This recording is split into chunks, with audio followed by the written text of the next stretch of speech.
चुनाव आयोग ने बुधवार को कर्नाटक विधानसभा चुनाव का ऐलान कर दिया। इस दौरान आयोग ने हाल ही में खाली हुई केरल की वायनाड लोकसभा सीट पर उपचुनाव का ऐलान नहीं किया। दरअसल इसके कयास लगाए जा रहे थे कि कर्नाटक में चुनाव के साथ साथ में वायनाड की सीट पर उपचुनाव का ऐलान भी कर दिया जाएगा। तो लोगों का बड़ा इंतजार था कि क्या वायनाड में जो लोकसभा उपचुनाव होने हैं, दरअसल वायनाड से सांसद थे राहुल गांधी, उनको अयोग्य घोषित कर दिया गया सजा मिलने के बाद, तो उपचुनाव अब वहां पर हो सकते हैं। तो इनकी तारीखों का ऐलान भी इमीडिएट कर दिया जाएगा, ऐसा माना जा रहा था, लेकिन ऐसा हुआ नहीं है। इसकी वजह क्या है, क्या सियासी समीकरण है वायनाड सीट के, इस रिपोर्ट में मैं आपको बताता हूं। कांग्रेस नेता राहुल गांधी इस सीट से सांसद थे और राहुल गांधी की लोकसभा सदस्यता रद्द हो चुकी है। राहुल ने 2019 में केरल के वायनाड सीट से लोकसभा चुनाव जीता था। वायनाड में लोग जमकर प्रदर्शन कर रहे हैं। वायनाड में लोग सड़कों पर उतरे, मशालों के साथ में राहुल गांधी के समर्थन में वहां पर एक मार्च निकलता दिखाई दे रहा है और पूरे देश में इस तरह के मार्च देखने को मिलेंगे। कांग्रेस की जो तैयारी देखने को मिल रही है। राहुल की सदस्यता जाने के बाद अब वायनाड की सीट खाली हो गई है। हालांकि पंजाब की जालंधर लोकसभा सीट के साथ ही 3 राज्यों की 4 विधानसभा सीटों के लिए उपचुनाव की तारीखों का ऐलान जरूर हुआ है। तो देखिए, उपचुनाव का ऐलान तो हुआ है, लेकिन वायनाड पर नहीं हुआ है। क्यों नहीं हुआ है?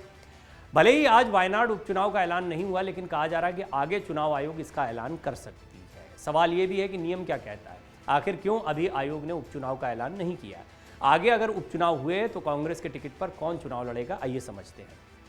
पहले जानिए वायनाड सीट के बारे में। वायनाड लोकसभा सीट केरल में पड़ती है। 2009 में ये सीट अस्तित्व में आई थी। 2008 में परिसीमन के बाद इसे लोकसभा सीट के रूप में घोषित किया गया। यहाँ पर पहली बार 2009 में चुनाव हुए थे। पहले चुनाव में ही भारतीय communist party CPI candidate advocate M Rahmatulla को कांग्रेस उम्मीदवार MI शनावास ने लगभग 1,53,439 वोटों से हराया था। 2014 के लोकसभा चुनाव में भी कांग्रेस ने ही बाजी मारी थी। कांग्रेस उम्मीदवार शनावास ने अपने निकटतम प्रतिद्वंदी सीपीआई उम्मीदवार PR सत्यन मुकरी को 20,870 वोटों से मात दी थी। कांग्रेस की मजबूत सीट मानी जाती है। वायनाड सीट केरल, तमिलनाडु और कर्नाटक तीनों प्रांतों को जोड़ने वाला क्षेत्र है और तीनों ही प्रांत कांग्रेस के प्रभाव वाले क्षेत्र हैं। वायनाड छोड़कर यहां कहां उपचुनाव होने वाले हैं वो भी जान लीजिए।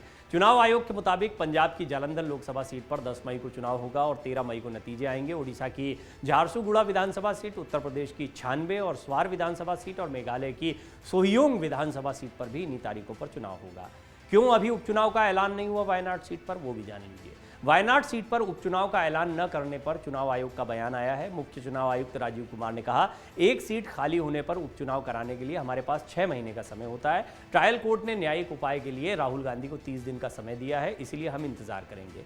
उपचुनाव के लिए जो नियम है वो भी थोड़ा सा समझ लीजिए। देखिए, ये तो स्पष्ट हो गया कि वायनाड में उपचुनाव क्यों नहीं हो रहे हैं, क्योंकि 6 महीने का वक्त होता है उपचुनाव कराने के लिए। तो आने वाले दिनों में इस पर कोई कॉल ले सकता है चुनाव आयोग। लेकिन अभी क्योंकि राहुल गांधी का पूरा कानूनी मामला है, उनके पास हायर कोर्ट में जाने का मौका है, तो कानूनी लड़ाई किस तरह से लड़ते हैं उसके बाद में तय किया जाएगा। क्या उनकी संसद सदस्यता बहाल हो जाती है, फिर ऐसे में एक नए कॉम्प्लिकेशन शुरू हो जाते हैं कि अगर उनकी संसद सदस्यता बहाल हो गई तो फिर क्या होगा। तो इसीलिए इस समस्या से निपटने के लिए अभी थोड़ा समय इसको दिया जा रहा है। उपचुनाव के नियम भी इसके लिए समझने जरूरी हैं।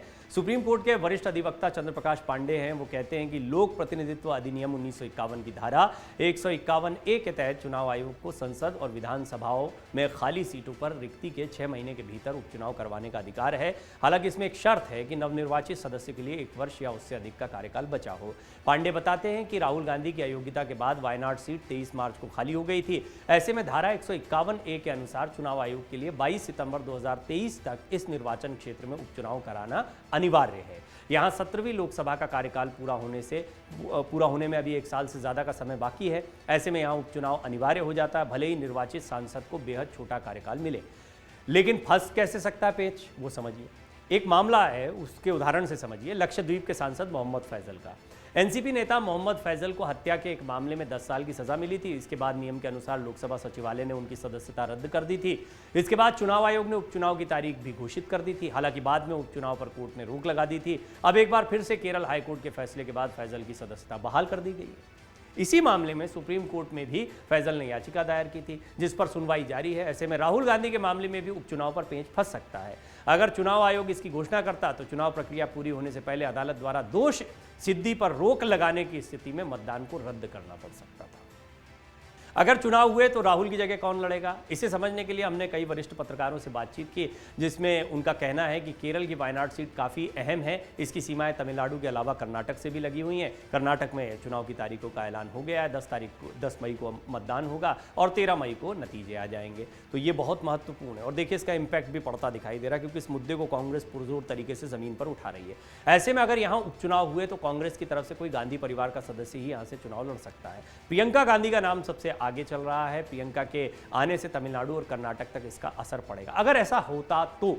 लेकिन फिलहाल क्योंकि अभी चुनाव की तारीखों का ऐलान नहीं हुआ है, दूसरी महत्वपूर्ण बात, राहुल के लिए कानूनी लड़ाई के लिए अभी समय है।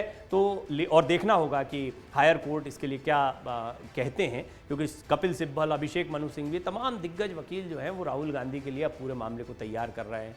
हायर कोर्ट में उनको कुछ राहत मिल सकती है इस मामले में, ऐसी भी उम्मीद कांग्रेस को है। तो देखना होगा कि क्या होता है इस पूरे मामले में। लिहाजा अभी वहां से कौन चुनाव लड़ेगा तो दूर का प्रश्न है, लेकिन उसकी चुनाव की तारीखों का क्या ऐलान होता है और राहुल गांधी पर हायर कोर्ट क्या कहता है, ये ज्यादा महत्वपूर्ण है। अमर उजाला अब आपके टीवी पर भी।